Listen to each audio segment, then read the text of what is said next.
गीता जी London से। राधे राधे महाराज जी। महाराज जी, कैसे पता चले कि नाम जप या मंत्र सिद्ध हो गया है? उसकी क्या अनुभूति होती है? भगवत साक्षात्कार हो जाता है। उसका प्रमाण स्वयं भगवान देते हैं कि अब आपका काम हो गया। आत्मानंद का अनुभव, भगवान के रूप का दर्शन, भगवान की लीलाओं में प्रवेश, निरंतर बिना प्रयास के जैसे दिल धड़क रहा है ऐसे नाम चल रहा है, आंखों के सामने लीला चल रही, अश्रु प्रवाह हो रहा, रोमांच हो रहा है। फिर वो तो जब सिद्ध हो जाता है तो विविध प्रकार की भागवतिक अनुभूतियाँ उसके हृदय में होने लगती हैं। दूसरे से किसी से प्रमाण लेना थोड़ी होता है कि आप बताओ हम सिद्ध हो गए कि नहीं। वो तो अपने आप अनुभव, जैसे हम छक जाते हैं तो हमें पता होता है ना कि हम छक गए, ऐसे ही जब नाम का प्रभाव भगवत साक्षात्कार करवा देता है तो अपने को ही तो अनुभव होता है कि अब काम हमारा हो गया। लेकिन ऐसा नहीं है कि जिसका काम हो जाता है वो भजन बंद कर देता है, उसका और भजन होता है। भजन की भूख बढ़ जाती है, प्रेम में और भजन बढ़ जाता है, और भगवान से मिलन की व्याकुलता होती है, मिल के फिर मिलन की व्याकुलता होती है। तन मन के बिछुरे नहीं, चाह बढ़े दिन रैन, कबहू संयोग न मानही, देखें भरी भरी नयन। न तन से दूरी न मन से दूरी, पर फिर भी मिलने की चाह। यही भगवत स्वरूप का महिमामय रूप है। उसी में आसक्त चित्त होकर निरंतर डूबा रहना, ये सिद्ध महापुरुषों का स्वरूप है। और सिद्ध की जो पहचान है वो ये है कि सबसे पहली बात, वो ममता किसी से नहीं करता। जो ममताहीन है, ना अपने शरीर से, न शरीर संबंधियों से, ना किसी से वो सम्मान चाहता है, किसी से भी सम्मान नहीं चाहता। सम्मान मिलने पर भी उसे अंदर से स्वीकार नहीं करता, क्योंकि दूसरा कोई है ही नहीं, एक परमात्मा है। तो परमात्मा से थोड़ी सम्मान चाहेगा, अपने इष्ट से थोड़ी सम्मान चाहेगा। तो निर्माण अमोहा जित संग दोषा, किसी भी संग का उसके ऊपर प्रभाव नहीं पड़ता। चाहे वो कितने भी गलत आचरण वालों के बीच में हो, जो रही उत्तम प्रकृति का कर सकत कुसंग, चंदन विष व्यापत नहीं लपटे रहत भुजंग। वो महापुरुष अपने बीच बाजार में भी समाधिस्थ होगा, विषयों के बीच में भी वो निर्विषय होगा, क्योंकि जित संग दोषा। अध्यात्म नित्या, नित्य वो आत्मा में ही चिंतन परायण है, आत्मा में ही तृप्त, आत्मावान, वो अपने स्वरूप में रहता है। विनिवृत्त कामा, जिसकी समस्त कामनाएं निवृत्त हो चुकी हैं। द्वंद्व विमुक्ता, जो समस्त द्वंद्वों से मुक्त हो चुका। रिद्धि सिद्धि पेरह बहुआई, बुद्धि लोभ दिखावे भाई, होए बुद्धि जो परम सयानी, तिन तन चितई न अनहित जानी। ये जितनी सिद्धियां हैं ये हमारा अनहित कर देंगी, हमारा बुरा कर देंगी, ये हमें भगवान से नहीं मिलने देंगी। इसीलिए जो भगवत प्रेमी जन होते हैं, इन बुद्धिमान जन होते हैं, वो इन सिद्धियों को स्वीकार नहीं करते। इन सिद्धियों से हटकर दैन्य होकर भगवान के चरणों को प्राप्त करते हैं। ये सिद्धियां देखो, एक सिद्ध था चांगदेव।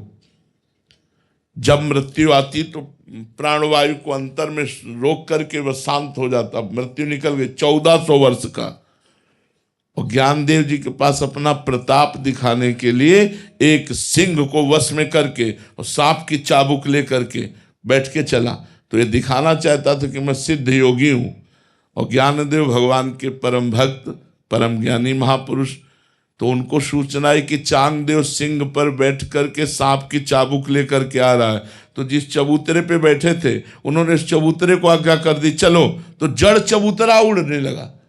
तो जो भगवान में अपने चित्त को जोड़ दिए, उनमें तो सब अलौकिक सिद्धियां होती हैं। पर जो इन सब सिद्धियों का त्याग करके केवल भगवान के नाम में डूबता है, प्रेम में डूबता है, वो पहचाना नहीं जा सकता। क्योंकि इन सिद्धियों को तो पहचाना जा सकता है। शुरुआत में जब साधना प्रारंभ की थी, नैष्ठिक ब्रह्मचर्य और गायत्री का अनुष्ठान पुरस्चरण, ये तो 30-35 वर्ष पहले की बात कह रहे हैं। छोटी मोटी ये सब सिद्धियाँ, दूर की बात जान लेना, दूर की बात सुन लेना, ये सब हमने जो सोचा तत्काल हो गया, ये बहुत सब शुरू में है।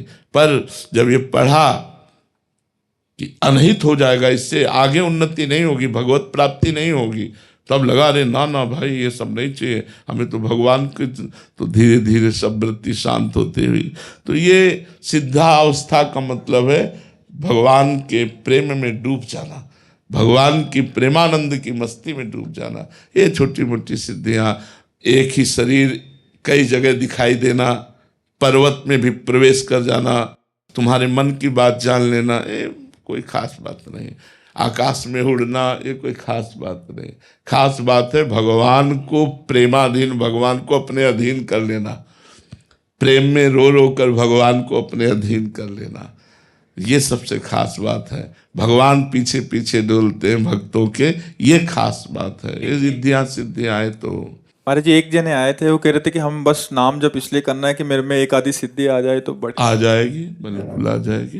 वो नाम जप करें, डट के करें, जो चाहेंगे वो जान लेंगे, जो चाहेंगे वो। क्योंकि महाराज जी स्वार्थ से ही सब लगते हैं, तो उनको लगता है कि एक आधा उड़ने लग जाऊं, पत्थर में चले जाऊं या पानी पे चलने लग जाऊं, कुछ तो आ जाए। बड़े बड़े अपराध बन जाते हैं अगर सुलझा हुआ सिद्ध ना हो, तो अपराध बन जाते हैं। एक सरल संत नाव में अपने शिष्यों के साथ बैठकर गंगा जी पार कर रहे थे, तो एक नौजवान जो योग के द्वारा सिद्धि प्राप्त किए थे जल स्तंभन की, तो गंगा जी के जल को स्तंभित कर दिया और खड़ाऊ पैर कर जा रहे थे। नाव में जो बैठे हुए सिद्ध संत थे वो पहुंचे हुए भगवान में चित्त जोड़े हुए, वो देखते ही समझ गए कि हमको नीचा दिखाने के लिए ये खड़ाऊ पहनकर गंगा जी में चल रहा है। गंगा जब पार हुए तो वो पास में पूछा, ए महात्मा कहाँ से आए हो? वो कुछ नहीं बोले। नाविक से कहा कितना रुपया हुआ? तो उनका 2 रुपया आदमी। बोले 2 रुपया। फिर उसकी तरफ देखा, बोले भाई जिन गंगा जी को देवाधिदेव महादेव अपने सर पर धारण किए, उन गंगा जी पर जल स्तंभित करके पादुका पहन के चला, तेरे सारे तपस्या का नाश हो गया। 2 रुपये में जो हमने काम कर लिया वो सारी तपस्या नष्ट करके तूने दिखाया। क्या ये प्रदर्शन? तो कभी कभी अगर सही ज्ञान न हो तो सिद्धियों से कई तरह के अनहित भी हो जाते हैं।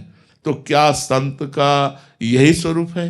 संत का स्वरूप है जैसे विभीषण जी को जब रावण ने लात मारी और विभीषण जी ने हाथ जोड़कर कहा, तुम पितु सरिस भले ही मुहि मारा, राम भजे हित नाथ तुम्हारा। तो भगवान शंकर बोल पड़े, उमा संत कही है बड़ाई, करत मंद जो करे भलाई। यही संत की साधुता है कि अगर तुम गाली दो और वो तुम्हारा मंगल कर दे, लेकिन अगर सिद्धियां होंगी तो फिर ऐसा, फिर वो चमत्कार दिखाएगा कि जैसे एक शालिग्राम को सिद्ध किए मंत्र से, और ऐसे करते तो शालिग्राम उठ जाते, ऐसे करते तो शालिग्राम नचा रहे थे, तो लोग बहुत प्रभावित हुए कि इतना बड़ा भक्त की चुटकी में शालिग्राम को नचा रहा है। जब एक संत जो भजन करते थे उनके शिष्य भिक्षा मांगने गए, उन्होंने बताया कि आज हमने ऐसे सिद्ध को देखा। बोले ऐसा सिद्ध हो ही नहीं सकता, कोई भगवान का प्रेमी अपने भगवान का प्रदर्शन नहीं कर सकता।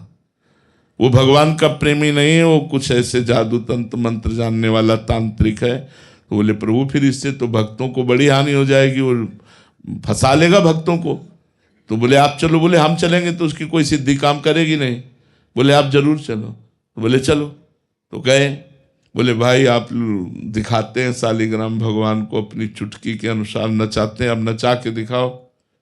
उसने कुछ नहीं, क्योंकि भगवान नाम जापक में जो सामर्थ्य होती, सुमिर पवन सुत पावन नामू, अपने बस करी राखे रामू। नाम की महिमा देखो, राम नाम जपने वाला राम को अधीन कर लिया। ये छोटी मोटी सिद्धियों की बात क्या। अब उसने कहा कि ये संत आए हैं, इन संत से कहा आप जाइए। नहीं, जब तक आप नहीं जाएंगे हमारी सिद्धि काम नहीं करेगी।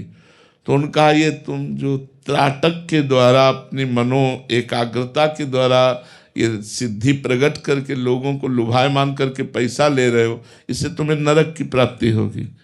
इसको छोड़ो और सही ढंग से भगवान का भजन करो। उसको अपमान लगा। अब जब अपनी कुटिया चले गए तो उसने मारण का प्रयोग किया। तंत्र में एक मारण विद्या है, अगर मारण का अनुष्ठान ठीक हो जाए तो चाहे कोई भी हो मारण उसे मारेगा अवश्य। लेकिन भगवान का जो भजन करते हैं तो मारण, मोहन, वशीकरण, उच्चाटन इनका कोई प्रभाव नहीं चलता, जो भगवान का नाम जप करते हैं। तो मारण अग्नि की ज्वाला में, खप्पर में ऐसे प्रकट होकर के वो मडराती उनकी कुटिया के सामने गई। संत ने देखा कि अरे तो मारण का प्रयोग किया, तो हाथ जोड़कर प्रणाम किया, क्योंकि सब में भगवान है तो मारण मंत्र भी तो भगवान का है। तो उनका यदि मेरा अपराध है तो हम स्वीकार करते हैं, आप आइए, और यदि अपराध नहीं है तो आप जाइए। बस वो मारण मुड़ गया और उन्हीं को जा करके देख खून की उल्टी और शौच उनकी शुरू हो गई। अब वो संत तो दिव्य दृष्टि वाले थे, उठ के गए और कहा भाई मान